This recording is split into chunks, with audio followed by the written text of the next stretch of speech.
Odon,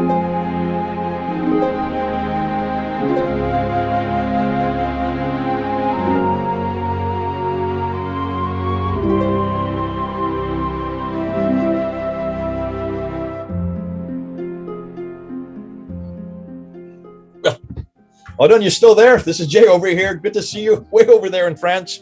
And we still have a lot of, now here comes some questions, Odon, that have to do with the Quran.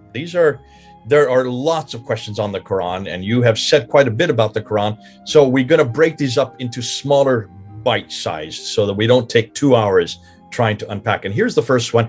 And this is by a guy named Alair, A-L-A-I-R, who says this: I'm not sure that the audience fully understands why the drafts of the Proto-Quran were written without the diacritical marks.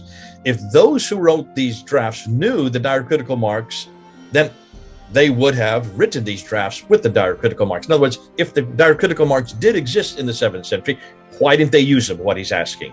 I thought that these drafts, he says, were written in Syro-Aramaic or by Arabs with the Syro-Aramaic language in mind, but directly written in Arabic. Could you enlighten us? Because I believe this is an essential point. So if they're written in Syro-Aramaic, doesn't the Syro-Aramaic already have diacritical marks? He's kind of asking two questions. Doesn't the Syro-Aramaic already have the diacritical marks included? And if not, then why didn't they have, because if the diacritical marks did exist in the 7th century, why didn't they write it with the diacritical marks? To me, he's saying that doesn't make sense. Help us with that. You see, I think that at first there is a first point I have to make. We have to look into history without the Islamic concepts in mind. There is this Islamic concept of the Quran, that Muhammad preached the Quran, and the Quran already kind of existed in the 7th century as an Islamic writing or as an Islamic sermon or preaching. But we don't know about this. The only thing we have is a collection of Quranic, so-called Quranic fragments. But we don't know whether those were Quran. And so we cannot say that the first fragments were written in order to be a Quran, an Islamic Quran.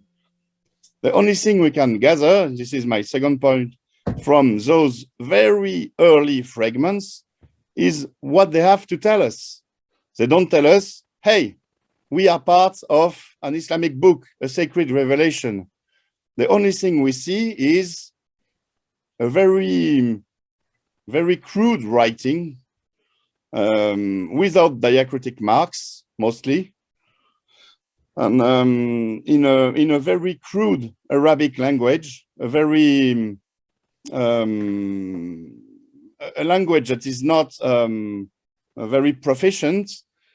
And this tells us that the people who wrote those fragments or who copied those fragments from other writings were not copying a sacred text. They were copying drafts and notes that were made with using a shorthand. You see, diacritic marks already existed in the 7th century.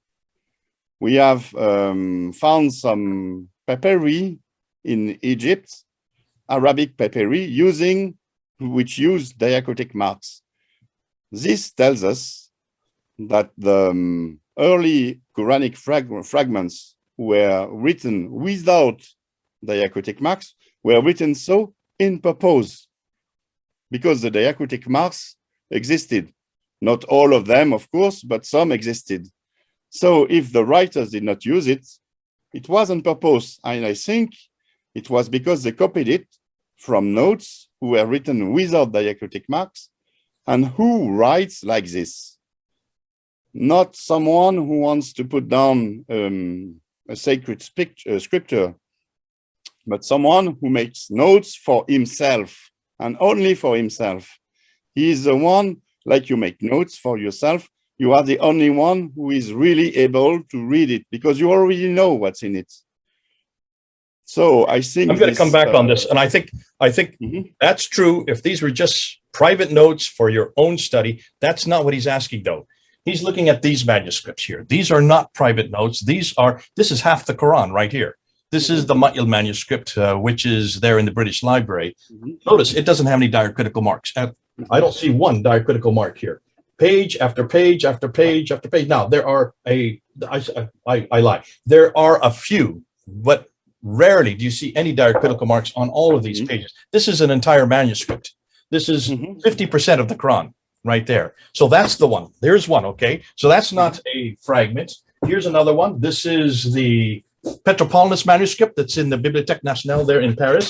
And you look at page after page after page. I think this one here is at least a quarter of the Quran is in this one here. So you can see, and then I can give you this one here. This is almost the entire Quran. So this is 99% of the Quran. And you can see page after page after page. There are some diacritical marks that have been added at a later date in a different color, but when this was written, it had no diacritical marks. That's what he's asking.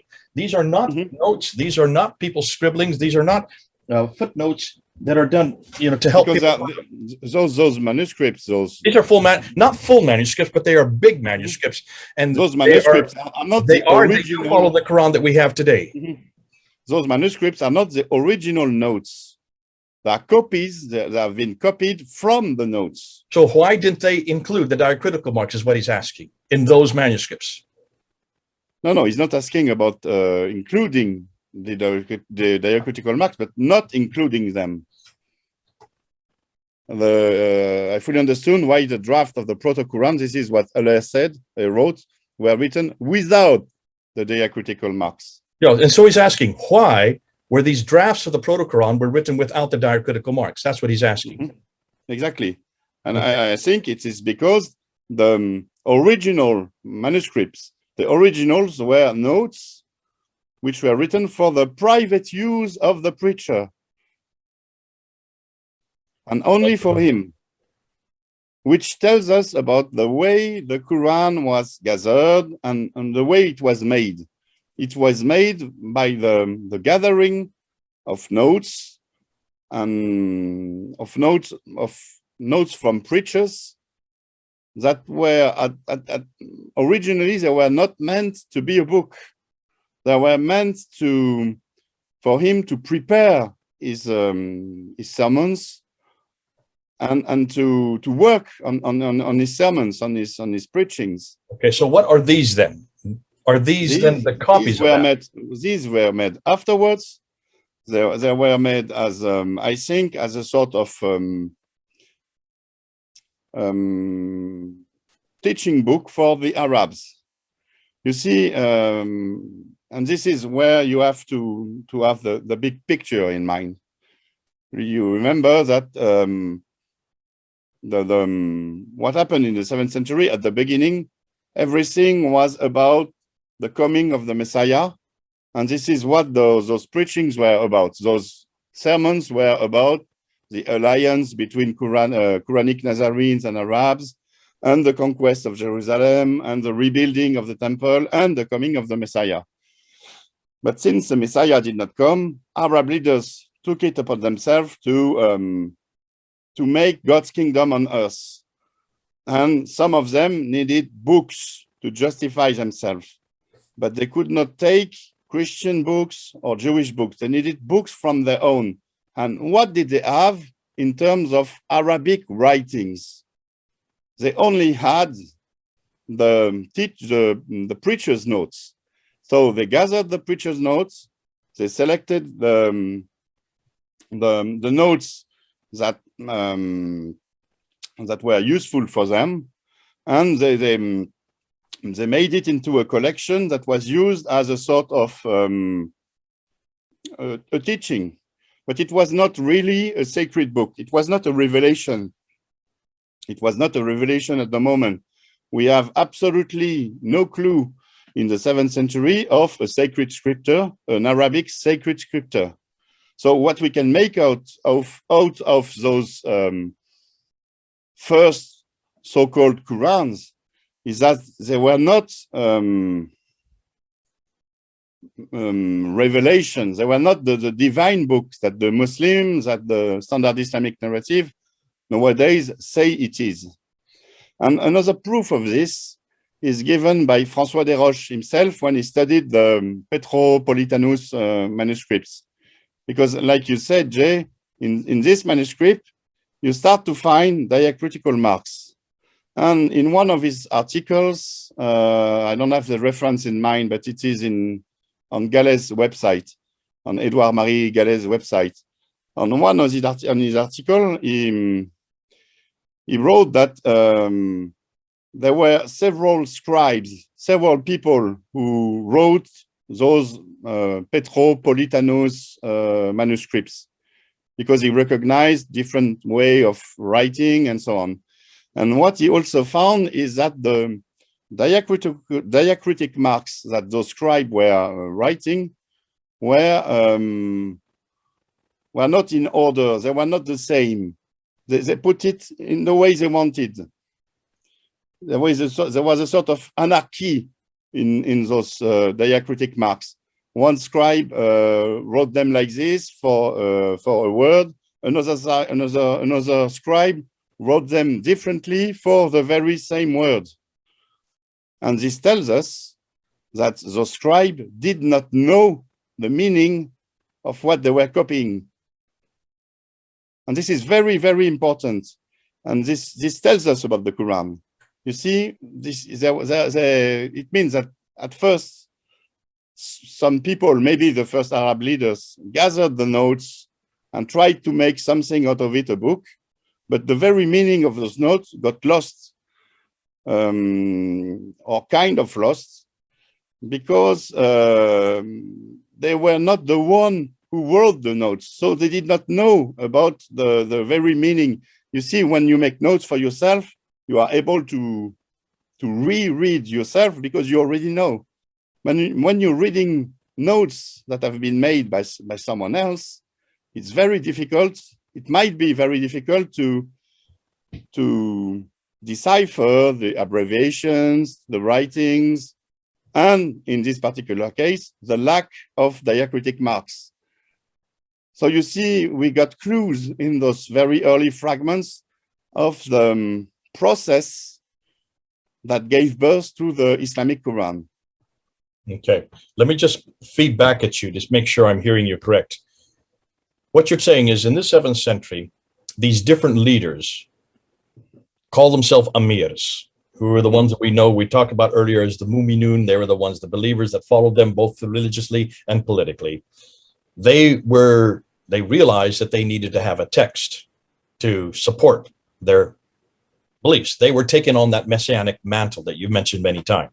The Messiah didn't appear, they then took on that messianic mantle. To be a messianic mantle, you also have to have a revelation.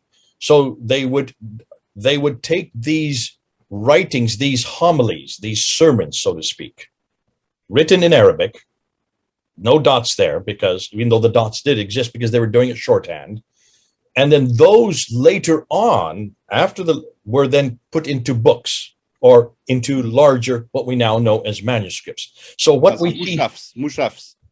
Okay, Mushafs in Arabic is codex, is another word for codex. They're not scrolls, they're books that have pages. Mm-hmm. Okay, foil, what do they call it? Anyway, folios. They call them folios in English, I guess the same word in French. So mushaf are books with pages and a binding. They put them into folios, but those kept the notes that were there earlier without the diacritical marks, so that when the later scribes started adding their dots, they put dots where they wanted to, because there was no original one they could point to that had the dots in there that they could use as a master. Am I correct on that? This is exactly what François Desroches found by studying the Petropolitanus manuscripts, because there are several. You're actually hitting a enormous controversy that is raging across the Muslim world and the academic world. I hope everybody's following this, because this is hugely important. Everything that the standard Islamic narrative tells us, is that this was done under Uthman in 652. The standardization of the text with all the diacritical marks in place was created by Uthman, actually created by a guy named Zayd ibn Thabit, who had been the secretary of Muhammad himself. He was the one that was given that authority. And that happened in 652. And then according to the standard Islamic narrative, Al-Bukhari, volume 6, hadith number 509 and hadith number 510, says that he then gave it to Uthman. Uthman sent it to the 5 cities, Mecca, Medina, Basra, Kufa, and way up in, way up this way, up in Damascus, those 5 cities, and that those became the standard. And when you hear a Muslim today talk about it, they say those 5 manuscripts written in the Qurayshi dialect, if it's Qurayshi dialect, it has to have the diacritical marks introduced already in place in the 652, mid-7th century. You're saying, no. There was no Uthmanic text. We can't find it today. First of all, there was nothing in Medina. There is no Qurayshi. We've already talked about that. The Qurayshi don't exist in that place. In fact, you found the river Qurayshi way up in Syria, way up in the north. We don't know what this Qurayshi, and we already know that the Arabic in that part of the world would have been Sabbaic. It would not be this Nabatean Aramaic or Syriac, Aramaic, Syriac. That would not have existed that far south. That all exists up in Damascus and up in the north. So you're saying that these leaders, these messianic, took it on the messianic mantle. They were putting together these homilies. They were putting together the text. They had to come up with a reference to give not only for their believers, but to give them authority. And they didn't have diacritical marks because they were in a hurry. They were doing it quickly. These were not intended to be a full manuscript, but when they were collected as full manuscripts, possibly in the late 7th century, early 8th century, then they collected them as you're seeing here. And these are collections. We're looking at collections here. And that's why they're not complete. And that's why they don't necessarily agree with everybody, with each other. And there's different ways you can read them because these don't have diacritical marks in them. These manuscripts don't have the diacritical marks. Many qira'ats. You see, you only have different reading of a text, because you're reading it. If you already know it by heart, if you already know the text, you don't have to. When you read a text without diacritical marks, you can gather it from it because you already know it. However, what about the next generation and the next generation? So now one reader has left, you have a next one, they read it. Well, then you start getting this problem. Everybody has a different way to read it because they put their dots different than you put your dots. And so you have over there, Hafs has a different way of reading, then Warsh has a different way of reading, then Qalun has a different way of reading, and every one of them has tens of thousands. This tells us that the Quran did not come from an orality tradition. It was not memorized by heart, and the people did not know it. It comes from a scripture tradition. It was transmitted as manuscripts, and the people did not know what the manuscript meant. They did not know the text. They did not. They hadn't memorized it, and so they read it the way they could.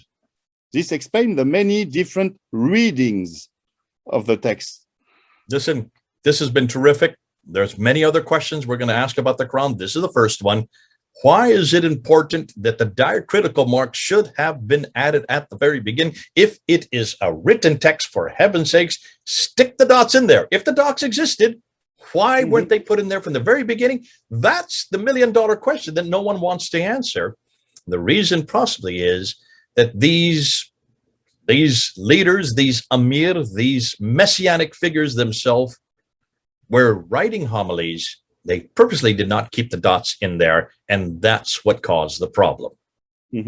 God bless you. Thank you. We have some more questions. I'm going to bring them up next. But until now, this is Jay and Odon, over and out.